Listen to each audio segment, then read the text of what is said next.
পুলিশদের ঘৃণা করবে সাধারণ মানুষ, বিবেক সম্পন্ন বুদ্ধিজীবীরাও। আপনারা সবাই ভুলে যাবেন AK-47 মতো মারাত্মক অস্ত্র পাওয়া গিয়েছিল আসামিদের কাছে। যদি জনগণের কাছে ধরা পড়ে ওই আসামিরা গণপিটুনিতে মারা যেত, আপনারাই বলতেন ভালো হয়েছে, পুলিশের কাছে গেলে ছাড়া পেয়ে যেত। একটা কথা মনে রাখবেন, পুলিশ কখনো আসামি ছাড়ে না। আসামি ছাড়ার অধিকার শুধুমাত্র বিচার বিভাগের। বলুন তো, AK-47 মতো রাইফেল কেন এদেশে আসবে, যা শুধু যুদ্ধক্ষেত্রে ব্যবহৃত হবে?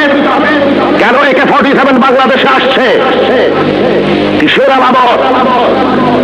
9 শুটার বন্দুক কেন টিসিবির মাধ্যমে হাজার হাজার বন্দুক সাধারণ মানুষের হাতে তুলে দেওয়া হচ্ছে? কেন? কে জবাব দেবে? এই 9